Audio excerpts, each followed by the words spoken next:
Espero que estejam bem.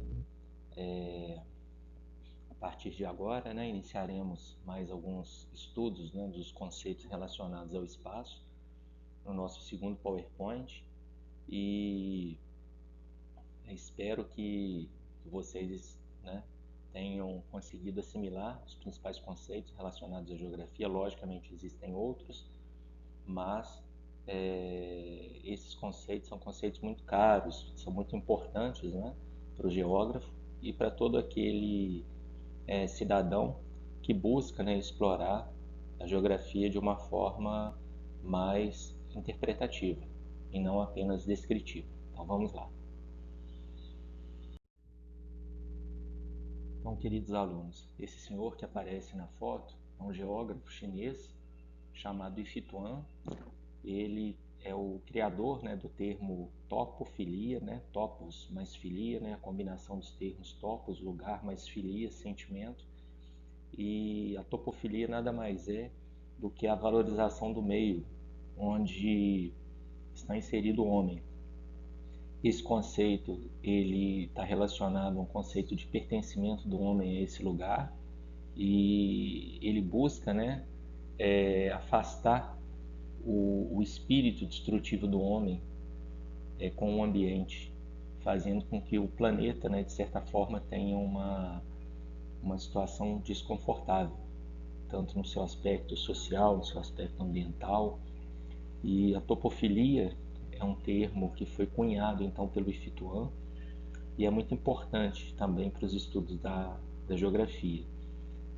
O Yi Fituan, durante muito tempo, trabalhou na Inglaterra, trabalhou no Canadá e seus estudos até hoje são muito compreendidos, como de vital importância para a geografia. Por quê? Porque o homem hoje, ele possui, quando eu digo novamente o homem, os grupos, os estados nacionais, compreendem o espaço de uma forma apenas de expropriação. E as ideias do Yi Fituan vão de encontro a isso. O Yi Fituan nada mais propõe uma valorização desses espaços, principalmente desse lugar de efetividade, que o homem crie uma relação de pertencimento e que dote esse espaço de valor. E para quem deseja, se aprofundar nos estudos de topofilia, um dos livros mais famosos do Yi Fituan, lançado em 1974, é esse, que é apresentado a vocês, Topofilia, um estudo da percepção, atitudes e valores do meio ambiente. Deixo para vocês aí um conceito bem simples de topofilia. E no Brasil, um dos ícones do sentimento topofílico e que lutou de uma forma pacífica há 30 anos, que pagou um preço também por isso, ele foi assassinado. Um dos ícones que podemos deixar para vocês aqui foi o líder seringueiro, Chico Mendes, que desenvolveu táticas pacíficas de resistência à ação violenta de grupos latifundiários, madeireiros e de projetos agropecuários que viviam, na verdade, da derrubada da floresta, procurando substituí-la pelo pasto. O Chico Mendes, ele buscou, de forma incessante a defesa da floresta e a defesa desses povos. E a gente espera, que a luta de Chico Mendes não tenha sido em vão. E hoje a Amazônia vem sangrando, e buscando mesmo uma luz para que ela consiga vencer a toda a expropriação que se dá e que vem deteriorando todo o seu patrimônio, toda a sua riqueza natural. A frase atribuída ao Yi Fituan, que eu acho muito interessante relacionada à geografia, é a questão do uso de imagens. Então ele faz uma comparação com a questão da anatomia, que não seria nada sem um esqueleto. Então a imagem é muito importante para todas as ciências, e para a geografia, a imagem, as ciências sociais, ela é ainda mais importante. É importante a gente colocar também que a geografia durante muito tempo foi utilizada como uma geografia espetáculo, apenas para descrever o planeta. A geografia que nós temos hoje é uma geografia muito mais interpretativa, muito mais com a finalidade de debater essa apropriação que se dá do espaço. Nossa função aqui é essa, não existem conceitos prontos, conceitos definidos, e a geografia também é uma ciência em constante transformação. Outro termo também cunhado pelo Ifituan é o conceito de topofobia. Topo, lugar, fobia, uma sensação de medo, uma sensação de apavoramento. Eu deixo retratado aqui um quadro famoso, uma pintura famosa de um pintor do século XIX chamado Edvard Munch, de 1893. É um quadro que se tornou muito famoso, que mostra um sujeito apavorado, um sujeito com uma sensação de angústia, de medo.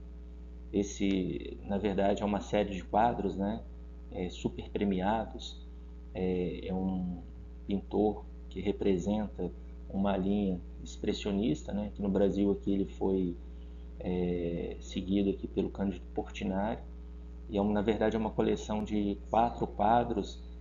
Esse autor, esse pintor, é um pintor norueguês, e para vocês terem uma ideia da importância desse conjunto de quadros, conjunto de 4 quadros, o último quadro ele foi arrematado pelo valor de 120 milhões de dólares. E a topofobia é o medo que você tem, é a aversão que você tem de um lugar que você é repelido. Então, um exemplo prático da topofilia é a figura do imigrante que sai muitas vezes de seu país, fugindo das guerras, fugindo de perseguições. Isso é muito comum, por exemplo, no continente africano, de lutas entre tribos rivais. Isso aconteceu muito em Ruanda, na década de 1990 do século XX. Isso aconteceu muito na Europa. Isso aconteceu recentemente com o povo sírio, e esse povo que foge dessas guerras, ele chega a outro país e ele não tem esse sentimento de pertencimento. Ele pode até buscar encontrar esse pertencimento, mas ele fica inicialmente deslocado, porque ele é retirado da sua pátria, ele é retirado do seu lugar, onde ele já possui um sentimento de pertencimento, de identificação. E geralmente na topofobia, o homem ele acaba fugindo do local e tendo repúdio a esse local muitas vezes. Então, se nós pensarmos nas comunidades, nas favelas, em locais subnormais, violentos, muitas vezes as pessoas fogem desses locais, elas fogem de medo.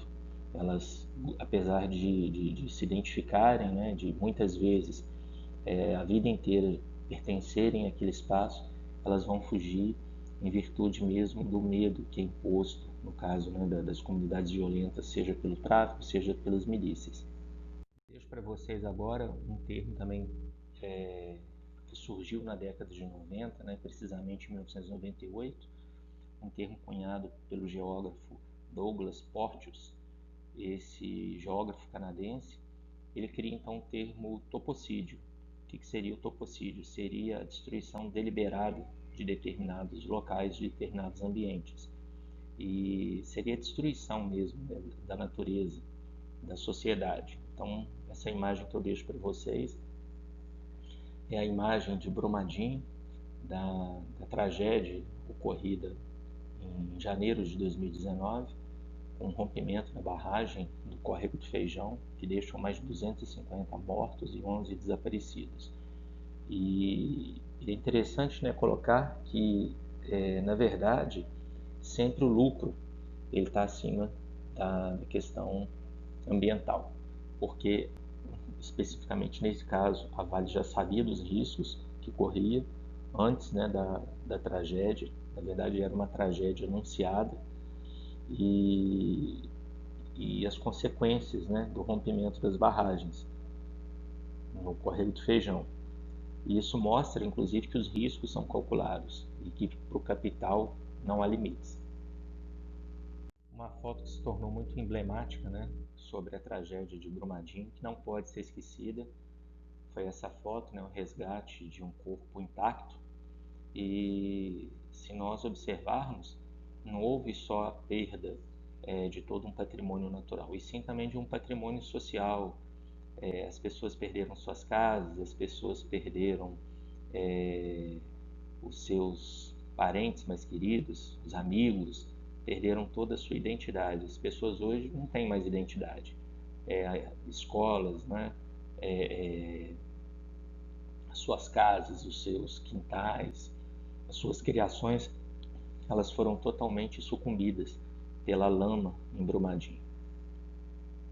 O aterro proposto no ano de 1999, que visa, né, a recuperação, a restauração de locais degradados ou recuperação do ambiente, é o termo chamado de topo-reabilitação, a reabilitação de determinados locais. Então, nessa imagem, eu deixo aqui um local, né, que busca uma forma mais sustentável, né, de apropriação de um recurso natural, que é o sol, através de uma energia mais sustentável. Então, nós encontramos, né, essas formas de topo-reabilitação, de recuperação ou de restauração ambiental, social e cultural em alguns projetos culturais que existem em comunidades violentas, né, que buscam afastar os adolescentes do tráfico e de práticas hoje ambientais que buscam associar o homem à natureza, não de uma forma predatória, né? Ainda hoje se acredita que a Amazônia é muito mais valorizada com a floresta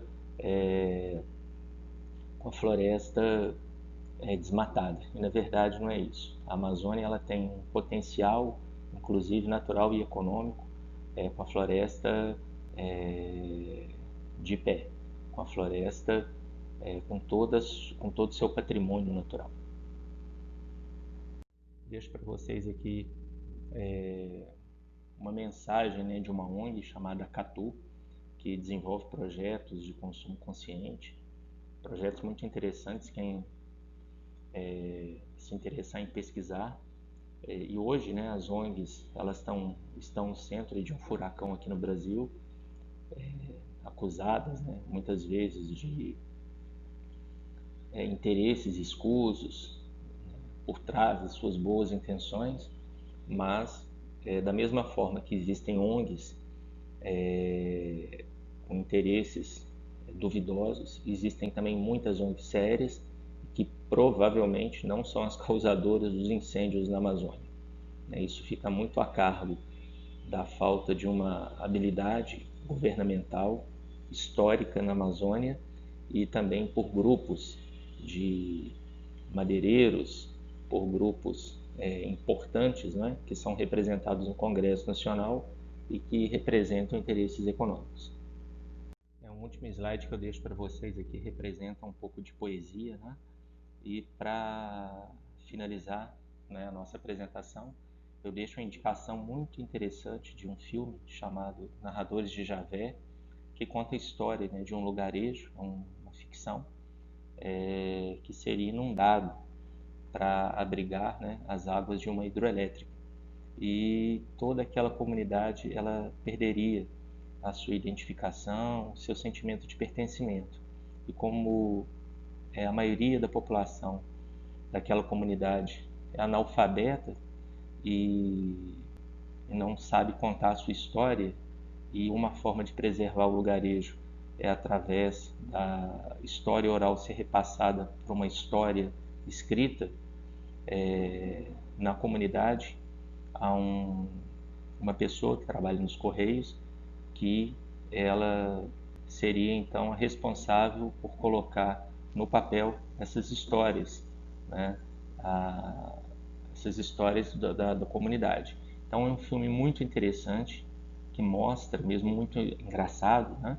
Que mostra de uma forma muito direta essa questão da topofilia. Então, vale a pena. Um dos atores do filme é o José Dumont. Ele tem uma atuação brilhante e representa muito bem o que nós estudamos aqui. Narrador de Javé. Fica a indicação.